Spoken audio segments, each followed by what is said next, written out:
छोटा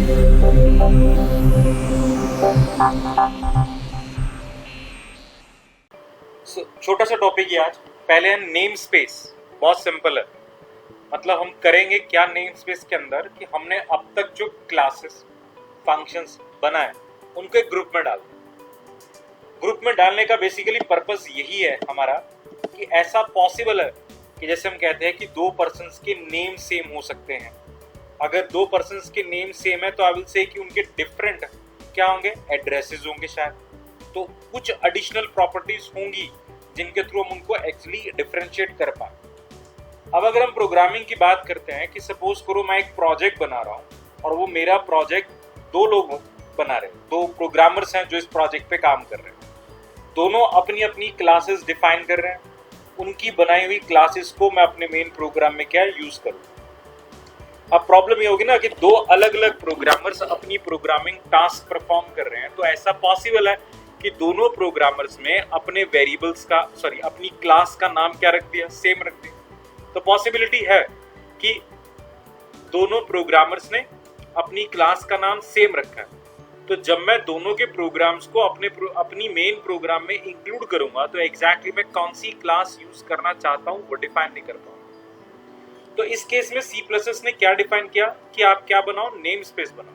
हम डेवलपर्स को ये कहेंगे, अपने प्रोग्रामर्स को ये कहेंगे कि उन्हें जो कुछ भी बनाना है, चाहे वो क्लास है चाहे वो फंक्शन है, वो सब आप कहाँ रखो, अपने एक नेम स्पेस बनाओ, उसमें डालो। अब वो एक डिफाइन होगा ना।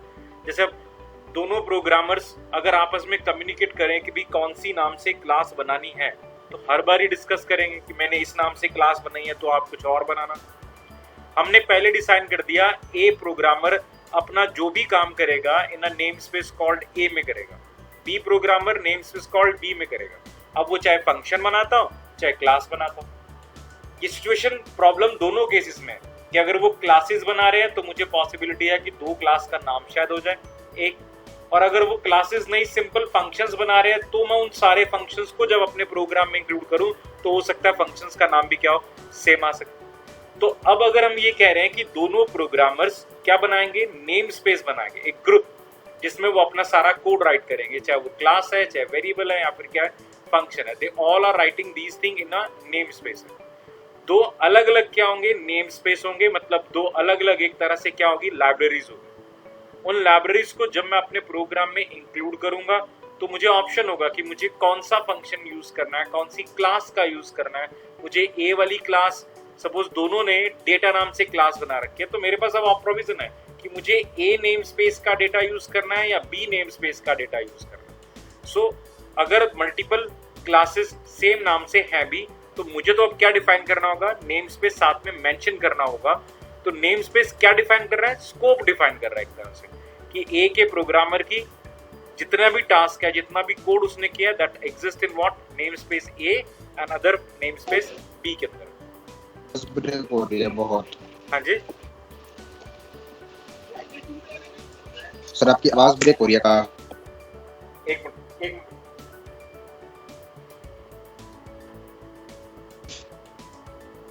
ठीक है।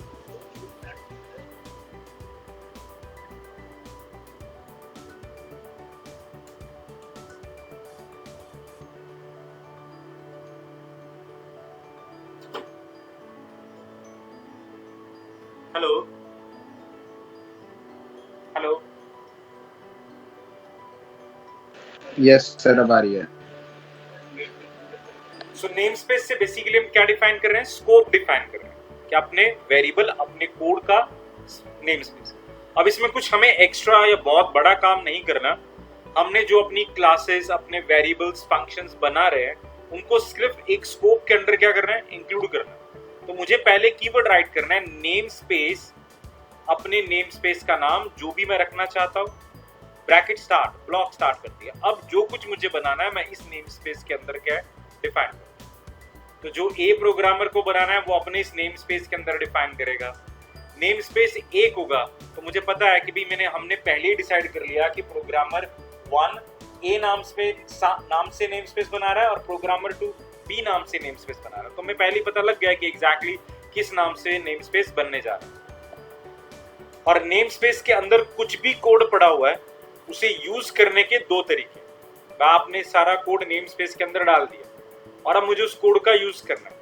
पहला तरीका, आपको पता है कि आप किसी भी नेम स्पेस की कुछ भी फंक्शन क्लास यूज करना चाहते हो, तो हम कहते हैं कि नेम स्पेस को पहले क्या करो, इंक्लूड कर लो। So we use using name space, आपके नेम स्पेस का नाम।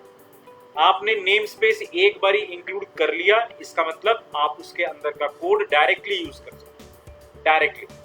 लेकिन इन केस मैंने दो नेम स्पेस इंक्लूड कर लिया और दोनों में सेम नाम से क्लास पड़ी हुई है, तो इस तरह की क्लास को एक्सेस करने के लिए आप खुद लिखोगे name space scope resolution operator and what code, चाहे वो क्लास का नाम है या फंक्शन का नाम है। तो अगर मल्टीपल नेम स्पेस में सेम नाम से क्लासेस या फंक्शंस पड़े हुए हैं, उन्हें एक्सेस करने के लिए मैं नेम स्पेस कॉलन क्या राइट करूंगा, अपना कोड। अगर मैं दो नेम स्पेस इंक्लूड करता हूं और मैं directly code using name space कर लेता हूं, सपोज दो नेम स्पेस मैंने बनाए, दोनों को मैंने यूजिंग नेम स्पेस इंक्लूड कर लिया। अब अगर मैं कोई फंक्शन, कोई क्लास यूज करूंगा तो कोई प्रायोरिटी नहीं है कि वो किस में ढूंढेगा, पहले वो दोनों में ढूंढेगा, जहां मिल गया उसका यूज हो जाएगा। अगर वो फंक्शन दोनों में अवेलेबल है तो एम्बिग्यूटी एरर आ जाएगी। तो इन दैट केस मुझे लिखना पड़ेगा नेम स्पेस स्कोप कोड कि इस जगह पर आपको कौन से नेम स्पेस का कौन सा कोड क्या है कॉल करना। तो नेम स्पेस बनाने का तरीका, नेम स्पेस जैसे हमने बनाया फर्स्ट अंडरस्कोर स्पेस ब्रैकेट, सब वैसे ही है, सिर्फ हमने अपना फंक्शन नेम स्पेस के अंदर डाला। अंदर डालो इस नेम स्पेस को, या जितने भी बनाओ, जैसे मैंने एक और नेम स्पेस बना लिया सेकंड नेम स्पेस, और यहाँ पर भी एक फंक्शन बना दिया। तो मेन में अगर मैं नेम स्पेस यूजिंग नहीं कर रहा तो क्या लिखूंगा, first underscore space scope function, second underscore space colon function. तो दोनों में अब सेम नाम से फंक्शन पड़ा हुआ है, यूजिंग नहीं किया, तो इसका मतलब हो गया कि आप name space name scope resolution operator and what function name से उसे क्या है कॉल करो।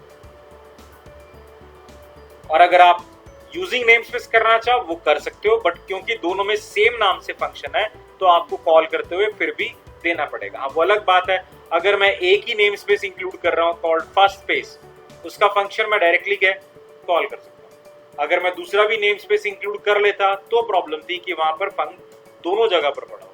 इन that case I need to define what the name space name along with the function. Clear हुआ?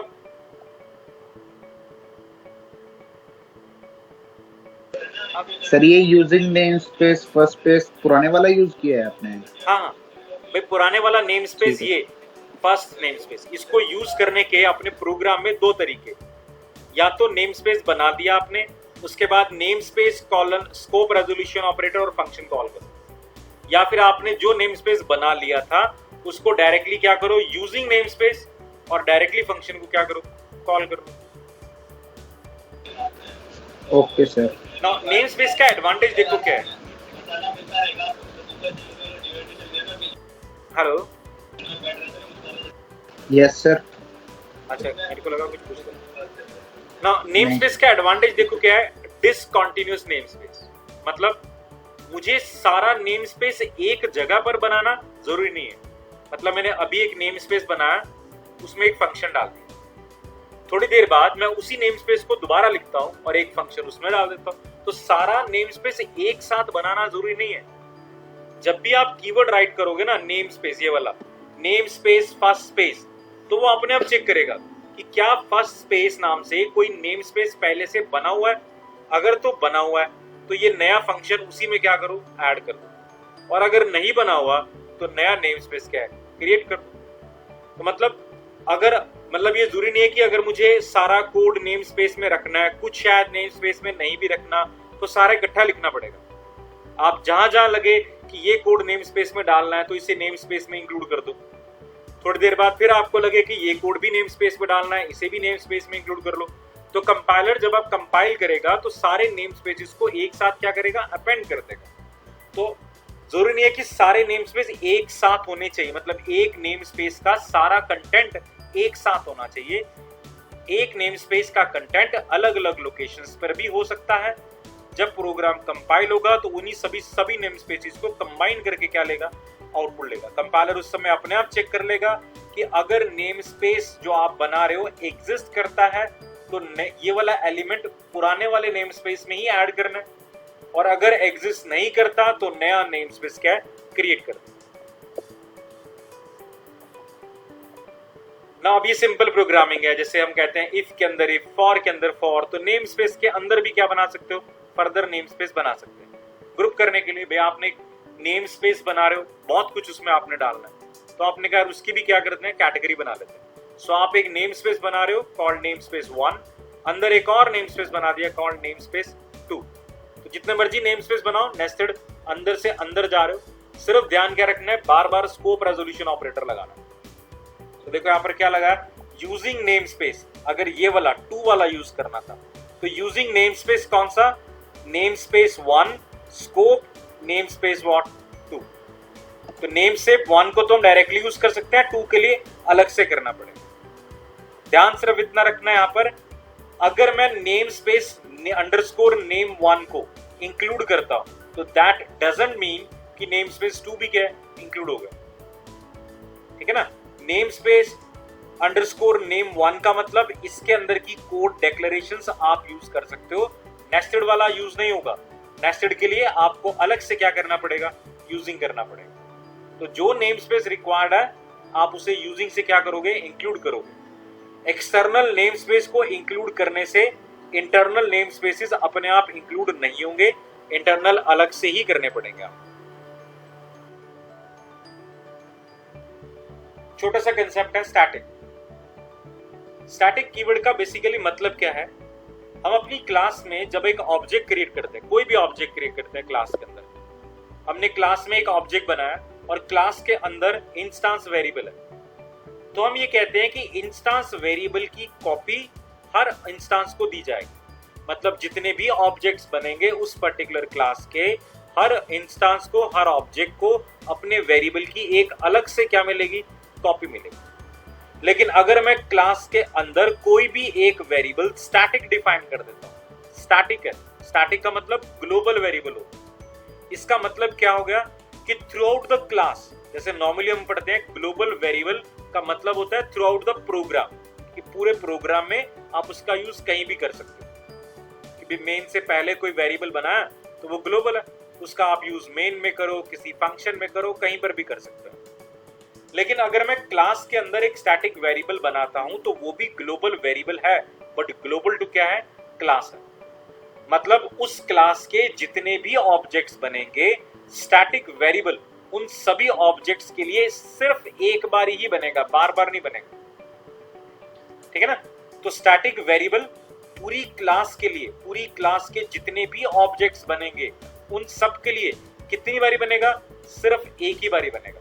सो एक ही वेरिएबल होगा जो सारे इंस्टेंसेस के बीच में, सारे ऑब्जेक्ट्स के बीच में कॉमनली क्या होगा, शेयर होगा। कुछ इस तरह से अगर मैं अपनी इस बॉक्स क्लास के 3 ऑब्जेक्ट बनाता हूं, फर्स्ट, सेकंड एंड थर्ड, मेरी इस क्लास में एक स्टैटिक वेरिएबल है काउंट और एक इंटीजर टाइप वेरिएबल है कॉल्ड डेटा, तो मेरे हर ऑब्जेक्ट को इंस्टेंस वेरिएबल कॉल्ड डेटा की कॉपी मिलेगी। तो फर्स्ट ऑब्जेक्ट के पास डेटा अलग होगा, सेकंड के पास डेटा अलग, थर्ड के पास डेटा अलग, बट काउंट एक स्टैटिक वेरिएबल है, इसका मतलब तीनों के बीच में कॉमनली क्या होगा, शेयर होगा। सो अगर पहले ऑब्जेक्ट ने काउंट की वैल्यू 20 कर दी तो सबके लिए 20 होगी, क्योंकि वो एक ही वेरिएबल बना है, पूरे क्लास के ऑब्जेक्ट्स में क्या होगा, शेयर होगा। क्लियर हो ना।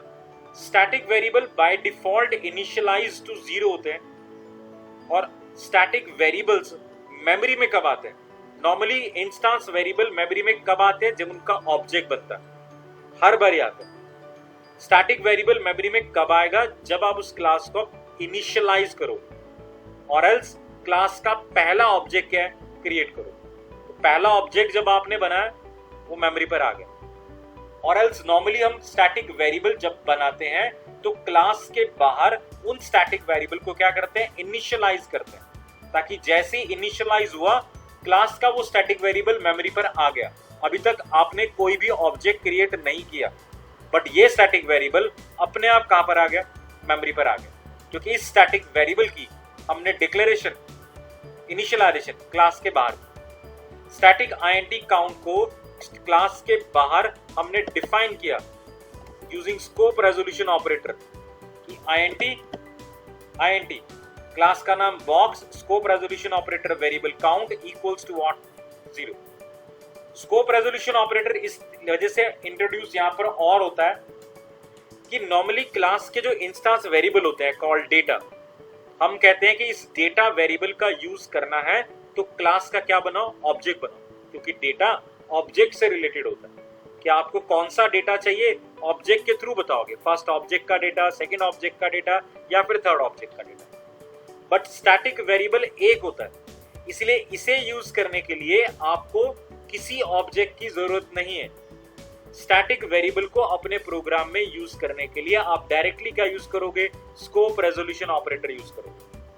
तो स्कोप रेजोल्यूशन ऑपरेटर मतलब class name scope resolution operator के थ्रू आप इस वेरिएबल को क्लास के बाहर कहीं पर भी एक्सेस कर सकते हो, ऑब्जेक्ट की जरूरत नहीं है। क्यों? क्योंकि ये किसी ऑब्जेक्ट के रिलेटेड में नहीं है। डेटा हमारा वो वेरिएबल था जो हर ऑब्जेक्ट से रिलेटेड है, फर्स्ट ऑब्जेक्ट का अलग, सेकंड का अलग, थर्ड का अलग। बट काउंट वो वेरिएबल है जो किसी ऑब्जेक्ट से रिलेटेड नहीं है, क्योंकि वो तीनों का कॉमन है। तो इस कॉमन वेरिएबल को एक्सेस करने के लिए मुझे ऑब्जेक्ट की भी जरूरत नहीं है, directly class name and scope resolution operator हम एक्सेस कर सकते हैं। Box scope resolution operator count, चाहे प्रिंट करवाना हो, चाहे उसे कुछ वैल्यू देनी हो या कुछ भी करना। क्लियर हो ना static variable? Yes sir. Now अगर ये स्टैटिक वेरिएबल जो कि हमने क्लास के अंदर बनाया अभी पब्लिक रखा है, मतलब हम कह रहे हैं क्लास के बाहर इसे आप यूज कर सकते हो। कैसे करोगे? ऑब्जेक्ट की जरूरत नहीं है, class name scope resolution operator and what variable. But security के लिए तो हम अपने वेरिएबल्स को क्या रखते हैं, प्राइवेट रखते हैं। तो शायद स्टैटिक इंटीजर टाइप काउंट भी मैंने अपनी क्लास के अंदर प्राइवेट रखा हो। तो प्राइवेट स्टैटिक वेरिएबल्स को अब मुझे यूज करना है।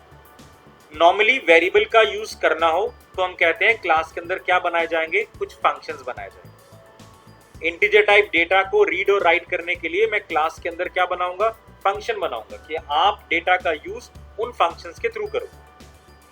अगर काउंट को एक्सेस करने के लिए भी मैं आपको कुछ फंक्शंस बना के दूं, तो उससे मुझे नुकसान क्या आता है, स्टैटिक वेरिएबल को एक्सेस करने के लिए मैं आपको कुछ फंक्शंस दूंगा और वो फंक्शन क्लास का पार्ट है।